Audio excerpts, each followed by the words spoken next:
I wake to the taste of copper and the sound of water trying to remember its own name. Smoke hooks my lungs. The skiff is half buried in reeds and glittering grit, nose crumpled, tail fin ticking where the cooling metal contracts. Calypso's lagoon hisses at the wreck like a disappointed aunt, soft, endless, patient. In the blur between pain and black, a shape leans over me, and the world narrows to 2 palms bracing my skull and a band of cool silk pressing my brow. "Stay," a voice says. Low. Careful. Like speaking might break me. I blink at a face I can't place in any registry. She looks human, but the edges are edited. Eyes that take everything in and file it. Hair caught in a tide of bioluminescent pollen. The scent around her is wild sweet, like the night bloomers on the boardwalk back home, if they had learned to hum. "Am I not dead?" she says. "Yet." Her mouth is a firm line trying not to be kind. The bandage wicks heat from my skin. It glows faintly, the color of morning oranges. My nerves decide to start reporting again, and pain flares bright under my ribs. I grunt, and she slides a hand beneath my head to steady me. Her fingers are cool, dry, precise. "Don't move," she adds. "Your craft is untrustworthy." I snort, which hurts. It's a public skiff. They're all untrustworthy. That almost smile tugs, then hides. I reach for her wrist to say thank you, because words are heavy and slippery right now. My hand closes around a slim cord of muscle and thread-thin tendons. She's stronger than she looks. She doesn't pull back. The contact hangs between us, a quiet electric. Her pulse meets mine, and for a breath, just one, we calibrate to the same tick. The canopy above is a green cathedral. Vines hang in curtains, shedding sparks like fireflies caught in hair. The lagoon presses close, lapping sand that's more pearl than dirt. Even the shadows glow. An insect with glass wings lands on the skiff's broken strut and starts drinking smoke like nectar. "What's your name?" I ask. She scans the shore, the way a medic checks vitals. Then she returns to me, gaze steady enough to pin fabric. "Ava," she says. "You?" "Noah." The word scrapes. I cough and regret it. I was ferrying coil parts to the ridge towns. Took a shortcut. The wind said no. The wind here doesn't negotiate. She tips her chin toward the water. It sings. That is how you know where not to go. I didn't hear a song. You heard it and argued. That almost smile again. Humans argue. Guilty, I say. But I did listen to my seatbelt. She looks at the jag of harness still buckled to my shoulder and nods like that, at least, aligns with protocol. She peels away the glowing strip on my brow. Fabric, but not fabric. Something alive and calm, and inspects the skin beneath. Her fingers drape professional, but her eyes, wary, yes, and gentle. Like she's cataloging every flinch and deciding which ones to forgive. I find my voice in the small space her care carves open. "I owe you. I can pay you back. Credits." Or, her nostrils flare. It's almost a flinch. "I do not require a transaction." "Right," I swallow. "Then, thank you." "You are welcome." We sit in that for a minute. Our breaths try to sync. The wreck ticks. The lagoon breathes.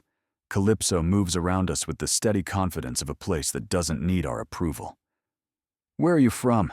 she asks, eyes on my hands like the answer might be written there. "Earth," I say, knowing how that sounds here, like claiming an old address. Actual Earth. Grew up in the spoil district south of Nairobi Arc. We had air filters older than me and ration bread that squeaked when you bent it. But we had 10 million sunsets carved between towers, and when the blackouts hit, you could see Perseus like a wound. Her attention sharpens. "You make it sound large." "It's crowded. Crowded makes things feel big." I shift, and pain reminds me why that's dumb. What about you? Are you a local?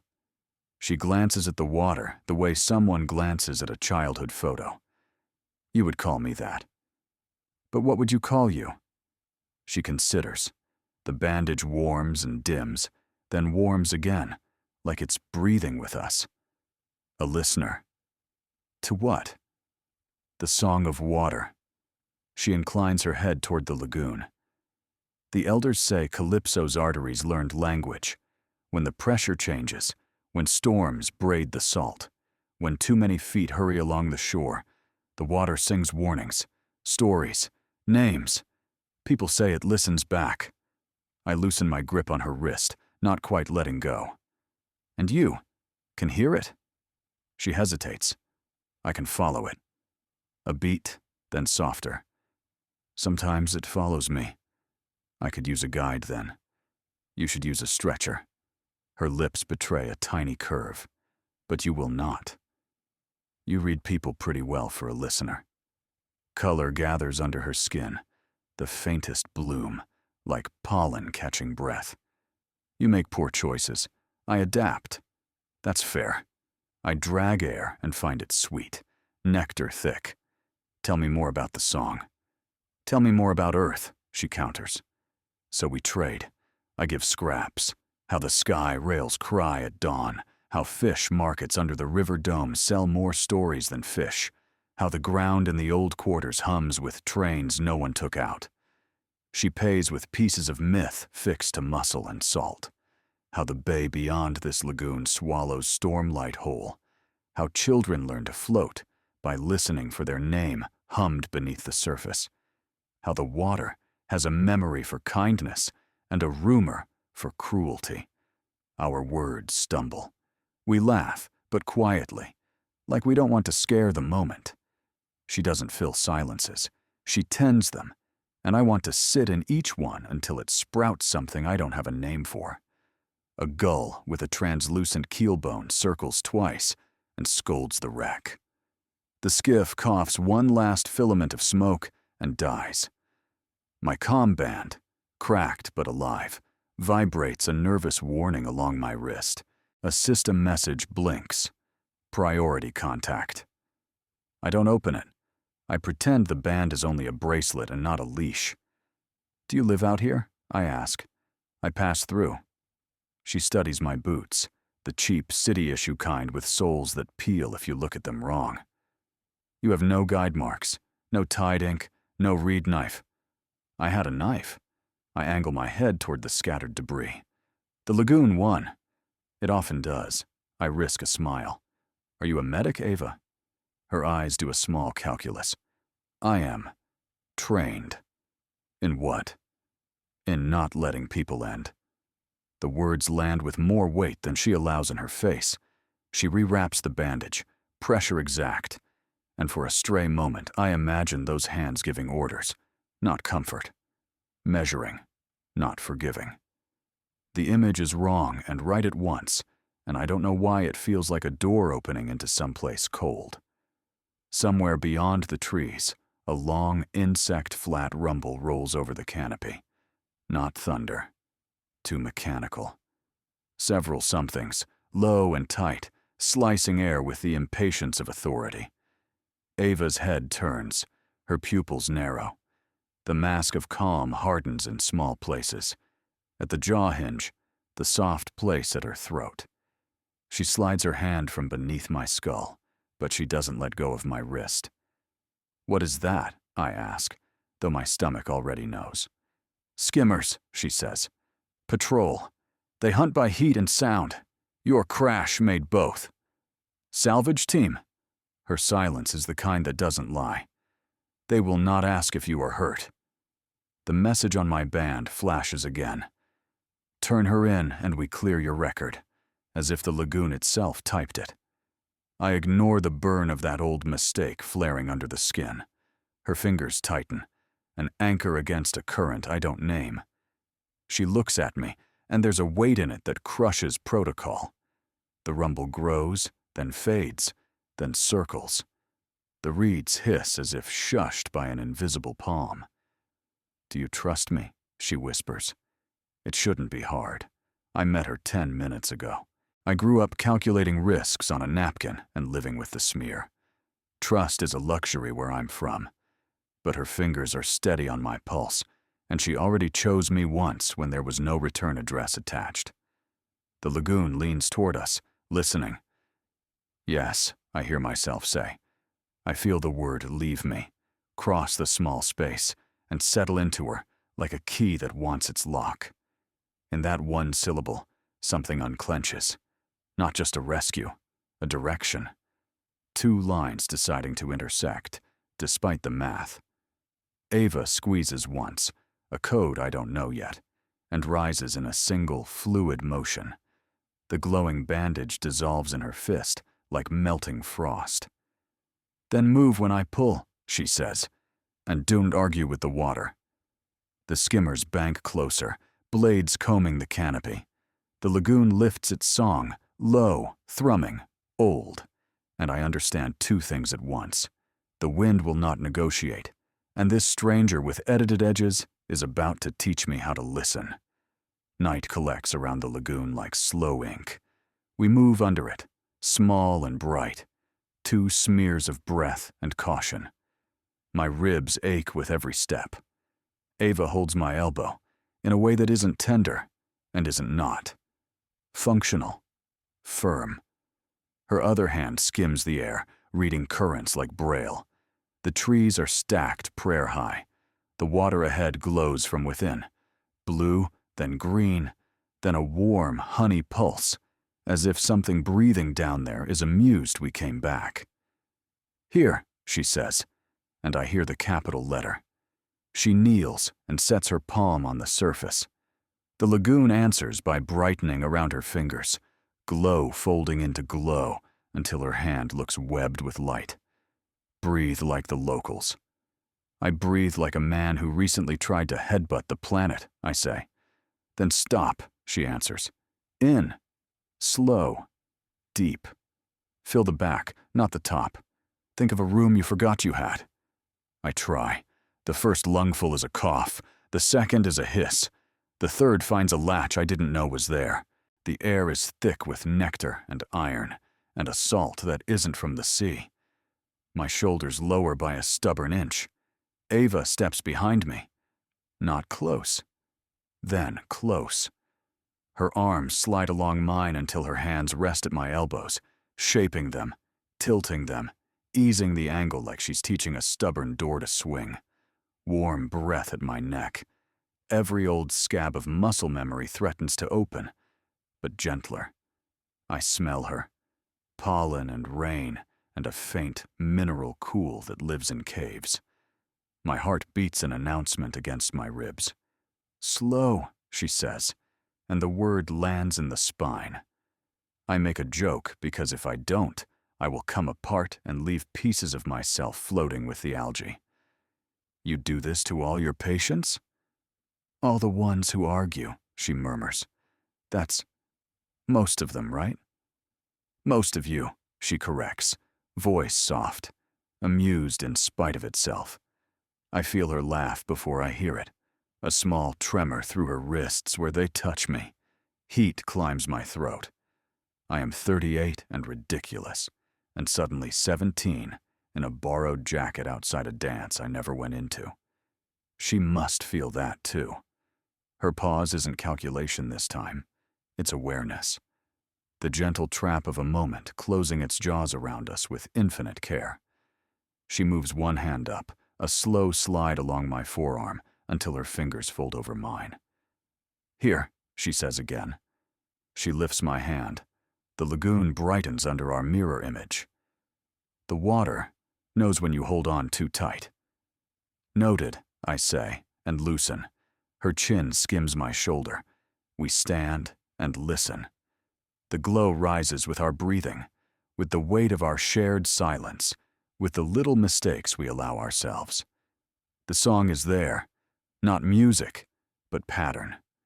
A rhythm I feel along the ribs and in the softest parts of the head. It's the city rail at dawn, and a mother's hush, and a radio between stations. Searching, searching, like it's trying to find something that sounds like home and failing in interesting ways. "Do you hear it?" she asks. "Yes." The word is quiet and wide open. "It wants?" "It wants you to stop wanting so loudly," she says, and there is the ghost of a smile against my neck. I could drown like this. Upright on land, breath going in properly for once. I say, too fast, "Tell me what to do." "Listen." "Then answer." "With what?" "Your bones." "That seems advanced." "You are advanced enough to argue with a hurricane," she says. "You can listen." Her body is a steadying line along my back now, the kind of balance you don't move away from because your blood has discovered a new schedule it prefers. I count the pulse at her wrist against mine. They miss. They try again. They land, shyly, then hold. I can feel her blush as a thin widening of heat through cloth, her skin learning how to say yes without training for it. A frog clicks twice like a metronome. On the far bank, a maintenance drone waddles along a boardwalk and sips condensation from its own shell.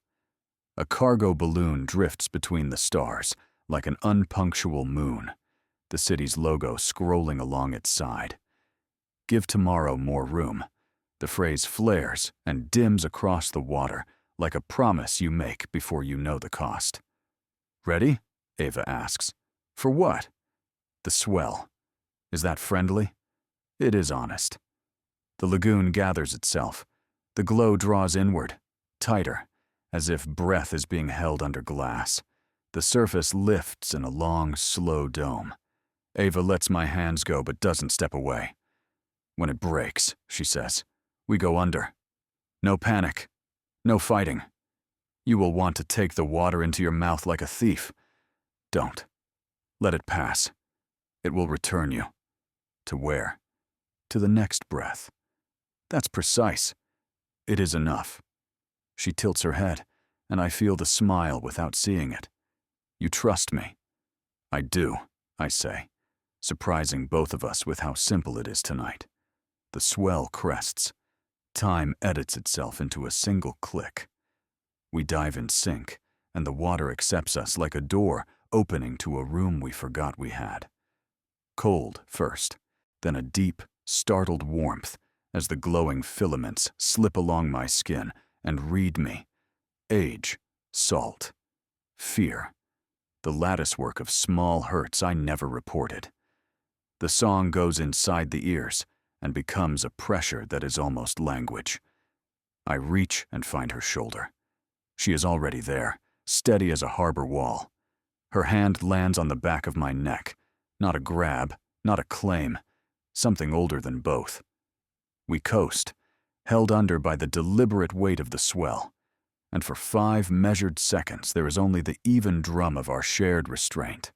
No panic, no fight. The water passes. It returns us. We break the surface gasping and laughing, close enough to fog each other's lips. I don't know who moved first. Maybe the swell did that too. We end up one-handed on one shoulder, not clinging, leaning, grateful like a prayer whispered after it worked.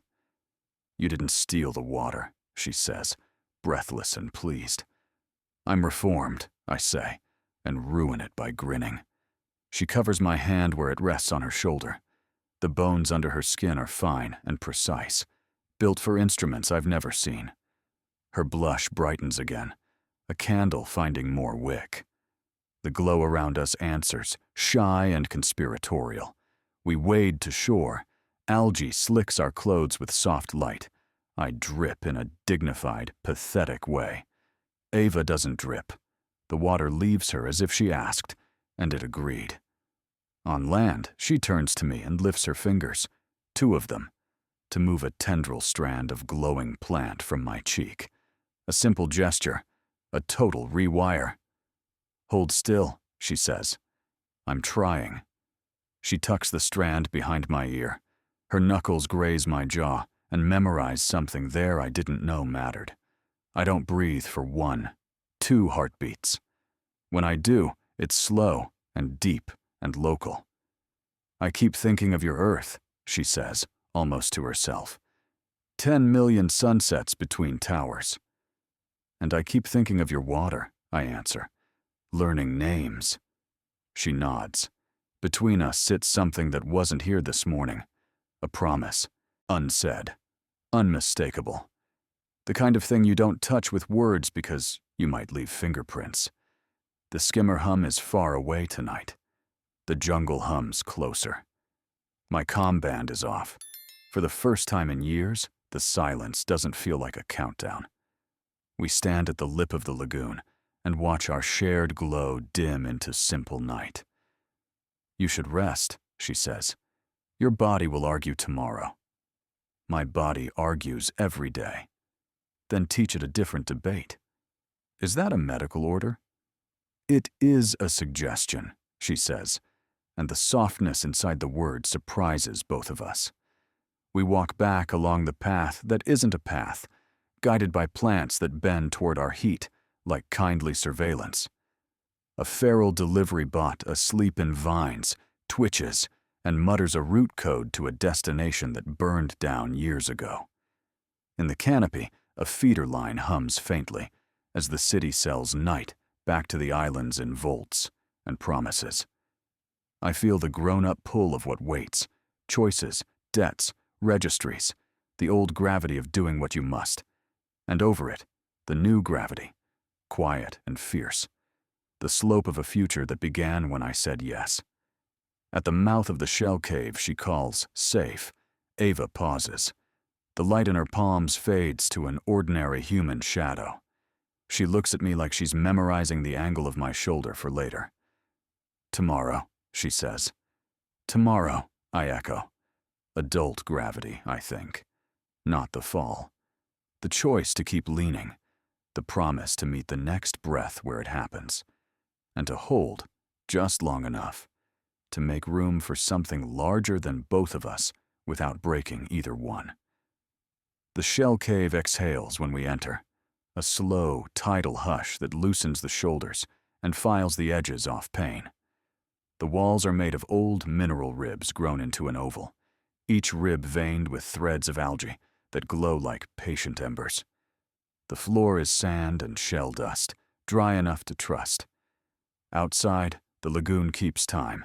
Inside, breath does. Ava kneels, palms open. The algae in the shallow trench answers, kindling to a low cobalt flame that doesn't smoke.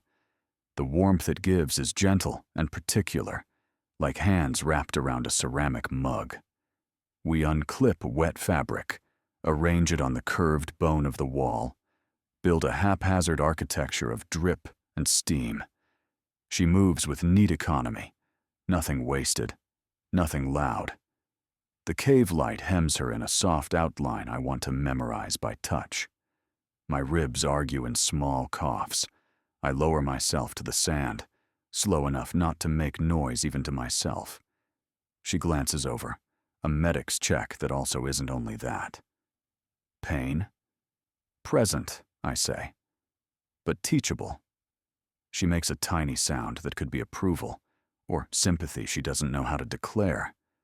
She sits a careful distance away, near enough that I feel the heat from her skin, far enough that we both pretend we chose the space for practical reasons. Easier to reach the flame, better angle on the drying line, enough room to react if the patrols sweep light across the lagoon mouth and we have to run. On the wall, damp cloth steams, drops tick, deliberate, into a shallow basin inset in the floor. The sound is a metronome for the kind of night I never get. Open, undecided, slow. We fill it with talk because leaving it empty feels like a confession we're not ready to make out loud. We circle wide, then closer. What is that? I ask, pointing to the narrow strand of metal nested in her satchel like a snake. It has the tilt of a tool that matters. Her fingers touch it, as if the metal might step wrong if she startles it. A guide, she says. It hears pressure in rock and tells me where not to step. Sometimes it sings when storms come. Everything sings here, I say. Not everything, she answers, too fast, then almost smiles at her own correction. Most things, the ones that don't, choose silence. Her gaze flicks to my comm band, powered down, cracked like a dry lake. I follow her eyes and look away. She notices that too. She notices everything. I need to say something honest before the silence turns into a lie by default. I had a record, I tell her, voice level, not begging defense. Not violent. Just work I shouldn't have taken. A crew I shouldn't have followed. The corp lets a man think mistakes are small if he's useful. Then it remembers the price. Ava's face doesn't rearrange into pity. It holds. They pinged you today, she says, and it isn't a question. They offered me clean paper, I say, and let the shame in, ugly and hot. If I delivered you. She turns her palms up to the algae heat, as if warming truth. And you did not. I couldn't. I can't quite meet her eyes. I didn't want to. That is 2 different reasons, she says, a soft correction that feels like care. It is, I answer. Both true. The cave breathes again, a sensed motion, like the wordless part of a song that stays in your throat. Do humans really? Like that? Ava asks then, voice small and braced, as if she's stepping onto a thin bridge of glass. She gestures, vague, toward the space between us, then toward her own chest, as if pointing to a switch she doesn't yet trust. The holding. The way you fit your breathing to someone else. The wanting that isn't purchase. Can I try too? Heat rises behind my face, surprise and an ache that isn't injury. The way she says it is shy and daring, both. A permission request from someone who could command a room to stop thinking, and might have, once. Here, she asks. Yes, I say, because no is a different life, and I'm done with different lives. We can go slow. We can stop whenever. We don't have to make it mean anything it doesn't mean yet. Her brow gathers, considering the shape of yet, then releases. I do not know the correct orders. There aren't any. I let a laugh out, small and apologetic. That's the point.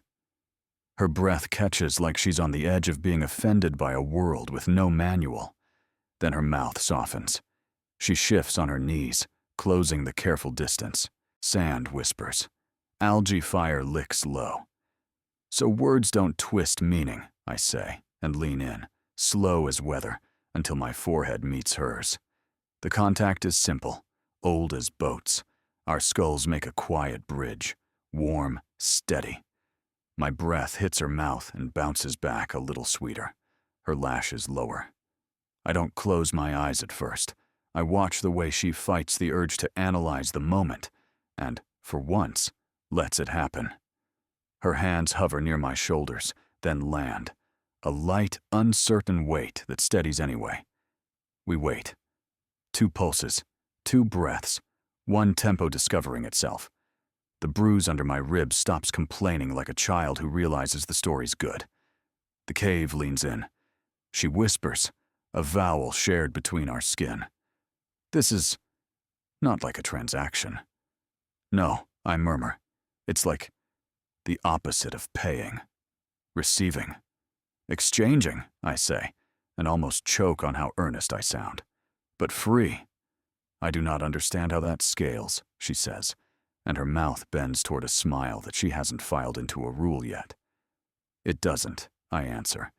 It only fits 2. She inhales, slow. Then she tilts her head a breath's width. The bridge of our forehead slides into a new alignment. Her nose skims mine.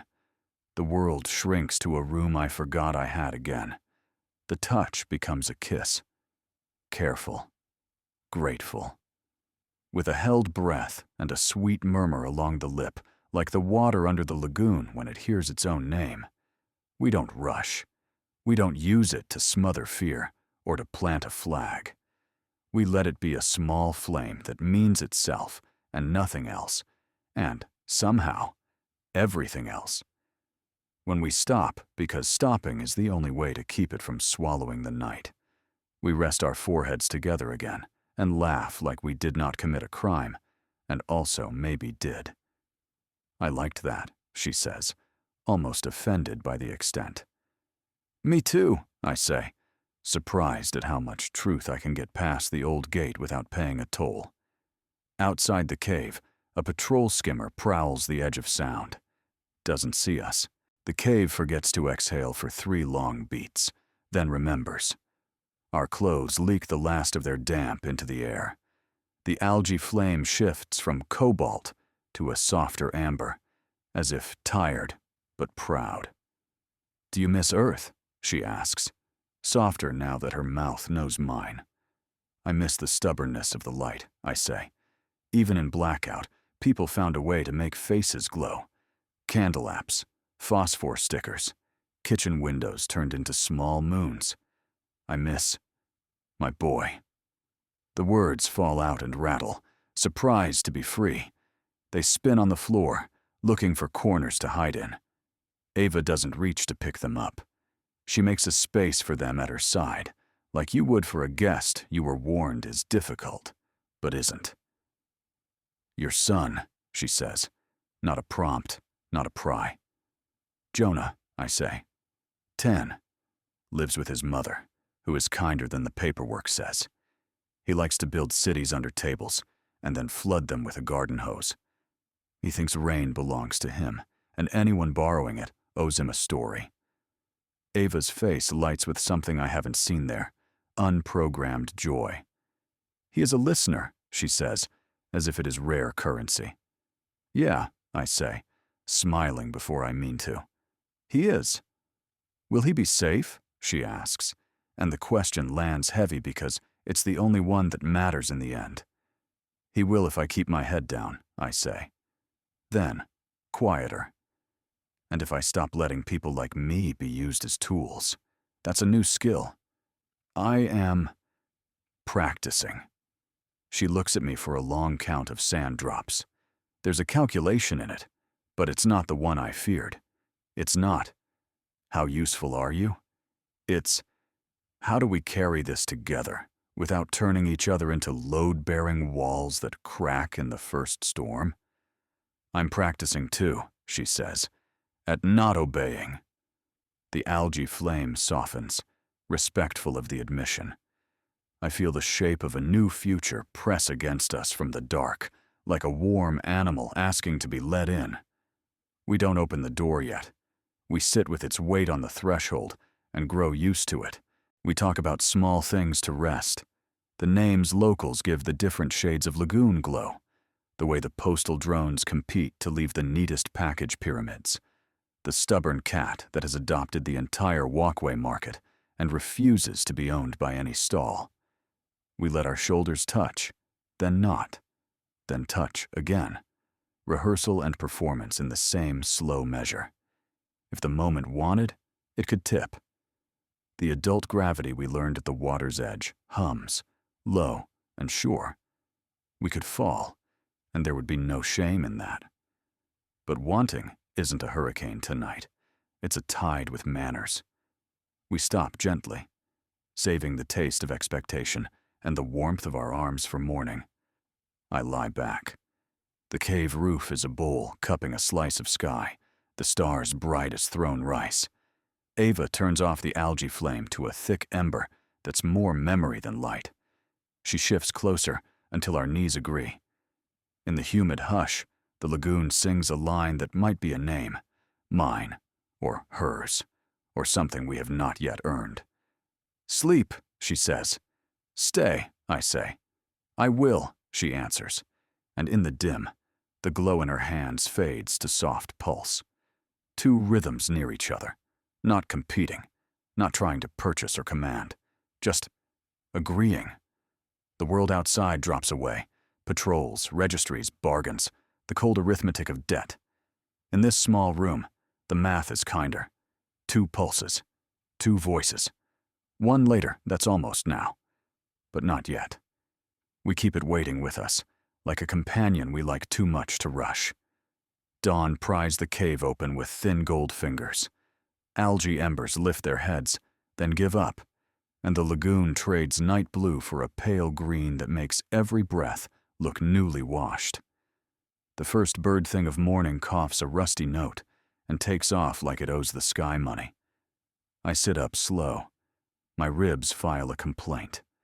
Beside me, Ava is already awake, eyes on the cave mouth, hands folded like she's trying to teach them patience. "We move now," she says, little more than breath. "Breakfast?" I try. Later is safer. Adult gravity. The promise to meet the next breath where it happens. I nod. We roll the drying line, gather our small life. A soft alarm flutters through the mangroves. The second bird thing agrees. My comm band lights before I touch it. A snake lifting its head to strike. The words arrive bright and precise, each letter a finger on my throat. Priority. Deliver light bearer. Full pardon. Clean record. Credits released. Location token attached. It's written like mercy but smells like rust. I don't answer. I don't have to. The band answers for me. A new line scrolls. "Noah. We know where you are. We know who you're with. Prove you're worth the paper." Ava's face doesn't move, but the glow at her fingertips narrows to a thin, dangerous line. "They can triangulate through the rock," she says, almost to herself. "Old contracts, hidden agreements." "Hidden what?" "Later," she says again. And something in later is a promise and an apology both. We step out into the throat of morning. The lagoon is a quiet lung, the path a polished thought. Far off, skimmers shave the air. The sound is smaller in daylight. It's also closer. "The ridge," I suggest. "The ridge is tracked," she says. "The market is watched. The city sells mourning." She lifts her hand, palm outward. The lagoon brightens, then dims, a polite bow. "We go where lists are useless." "Where is that?" She gestures into a green that looks like certainty pretending to be doubt. "Coves with no maps." We move. The trees bead sweat. Vines lay lines across our shins like accountants tallying sins. Ava keeps a pace I can match without showing pain, which is an art. She marks nothing, breaks nothing, rearranges the world behind us with small permissions. She asks the water to hush our footprints, and it decides to agree. "Why do they call you Lightbearer?" I ask, because the word is a hook in my head, and hooks work loose skin if you don't mind them. "That is their name." She doesn't look back. They like names that buy obedience. "I'm not from a place that buys much of anything," I say, and then the truth. I'm tired of the auction. The skimmers split into two sounds, the forward pair and the rear guard. They're running a classic sweep, which means someone with a dossier expects me to take the obvious path. Fine. I'm good at being obvious, right? Until I'm not. "We separate," I say. "No. Just for a stretch, I'll pull them. You do your listening. We meet at the old beacon." Ava stops dead. The morning has not seen her look like this yet. It steps back. "Noah. If they catch both of us, they win twice," I say. "If they catch me, they still don't get what they want. And you walk." "They want you too," she says. And there's no contempt in it, only a clear inventory of value. "You know things. You fix things. You carry a boy's name like a lighthouse. They will use that. They already tried." I lift the comm band. The message waits like a smile you shouldn't trust. "I'll make noise. You make weather."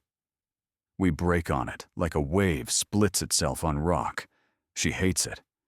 She accepts it. She takes my hand and squeezes once, hard enough to leave a map in the bones. 15 minutes, she says. The beacon's spine. If I am not there, "You'll be there," I cut in, because saying anything else conjures it. "Go." I step out loud. I stomp. I drag a branch to carve my signature across the leaf litter. I cough on purpose. Twice, the way their drones are taught to parse as human distress. I left my city stealth in a bag years ago when I thought I could buy quiet with compliance. Today, I spend noise like a rich man. It works. The skimmers pivot, hungry. Two peel off toward my mess. The forward pair hesitate, listening to a different authority none of my tricks can seduce. Fine. That's her problem. Mine is to become a parade. I run. The jungle throws confetti of insects in my face. My ribs clack their disapproval. On my left, the river shows up like a friend who didn't RSVP. It's high from last night's swell, thick with light thread. I look back. A skimmer floats into view between the trees, a black wasp with municipal decals and a conscience outsourced to a spreadsheet. Noah Qasim, the machine says, voice polite as a receptionist. Pause for verification. Verify this, I mutter, and plunge down the bank. Water like the cave's breath, but multiplied. It hits cold, then rearranges into a chest I can fit inside. I tumble, grab for a root. Miss, take a mouthful, refuse to steal. The drone hangs above, opticals cocked. It doesn't like rivers. Rivers have more variables than the budget allows. The current decides I am furniture and drags me toward a narrow throat of rock. I hit it shoulder first and see a tidy handful of stars in full daylight. Then the river rises. Not a tide. A decision. Water climbs the bank as if crawling onto a table for surgery. It bulks, folds, pours sideways across slick stone and leaf, and where my footprints shouted a map a second ago, there is only a clean, shining sheet. The drone blinks. Its voice hesitates. An insulted algorithm. The water drops, satisfied. I cough laughter that tastes like iron. She did it. She lifted the river. She washed me out of the story. Unregistered hydromancy, the drone reports to itself, offended. Flagging anomaly. Flag this, I say, and let the current carry me to a bend where I can crawl out and become a mammal again. 15 minutes feels like a small war. I keep moving. Not clever now, just stubborn. The jungle recalibrates around me. The skimmer takes the high circle, wary of my river trick, waiting for the human to be human again. I give it human. I pant. I stagger. I aim for the beacon like it's the only word I know. The old precursor beacon looks like a bone.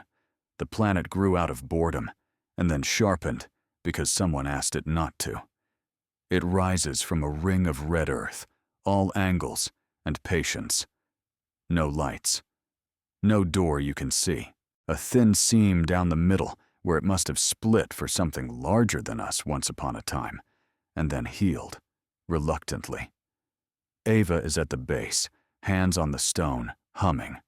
The hum feels like something heavy being asked to remember it had a name. The seam answers with a sigh and a sliver of shadow. You beat me, I say, and the pride in my voice sounds like it belongs to a man I want to be. I told the water to run you forward, she says, not looking away from the stone. It agreed, slowly. Everything here negotiates except the wind, I say. And some people, she answers, and finally turns. Her face is flushed the way it flushes now, soft and lit from beneath. There is a new set of sounds behind us, the heavy step of boots that believe in their own authority. Corp, the kind that don't have to say the company name out loud to make the ground want to comply. We don't have time, I say. I pull the lanyard from around my neck. Keys. A stub of chip with more history than a saint's tooth. 2 codes that would open doors I never should have walked through. Old luck, brittle as glass. I put them on the red earth like offerings at a shrine that doesn't take cash. I add the comm band. The messages crackle once, then go quiet. I breathe easier with a new kind of ache. These are yours, Ava says carefully. They are the levers they let you touch. They were the leash, I say. I don't want to heal anymore.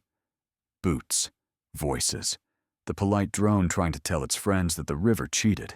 We are out of nouns and abundant in verbs. I choose you, I say, and it is neither dramatic nor small. It is exact. I hold out my hand. The word lands in her like the lagoon took light. She lifts her chin as if taking weather in the face. She doesn't look at the codes. She doesn't look at the seam. She looks at my hand like it's the first weapon she's ever seen that makes the world safer by being held. She places her palm in mine. I'm coming, she says. The seam opens. The beacon is hollow. It smells like cold metal and a library. I grab the offerings and feed them into a narrow slot like teeth. The beacon accepts. Something in my chest clicks. The old registry line cut. The old amnesty gone. The cheap, terrifying freedom of burning your exit plan. Boots hit the rim of red earth. A voice calls my name in the tone used for pets and debtors. Noah Qasim, step away from the asset. Ava's fingers tighten. She doesn't glow. She doesn't summon a tide. She does nothing remarkable that reads as a weapon. She does something better. She steps with me into the seam and into the dark. We move through a throat of stone that remembers ships and lost maps. The beacon closes us like lips closing on a promise you're not ready to break in public. Behind us, orders. Ahead of us, a spiral of old ladders and a draft that smells like dawn before anyone owned it. Which way? I ask. She tilts her head, listening. The water's song is faint here, farther than breath, nearer than memory. Down, she says, then sideways. There's a fault that opens to the coves behind the ridge. No scanners. The old agreements don't reach there.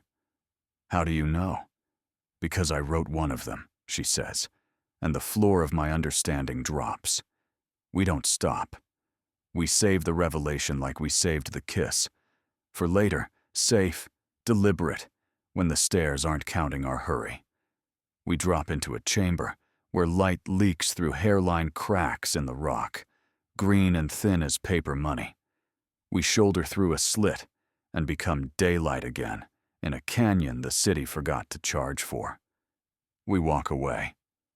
Not a neat win, not a speech over a conquered enemy, not a headline. Just boots in wet sand and a new math that doesn't balance unless both of us agree to carry strange halves of the same future. The skimmers fuss at the ridge like insulted hornets with a court date. The river hums a yes we earned. Above, a cargo balloon drifts, late as always, promising to give tomorrow more room. Our path bends toward far coves with no maps and no orders. Every later belongs only to the two of us, which is terrifying and enough. We choose it anyway, one step, then another, into a country where trust is the only currency that spends clean.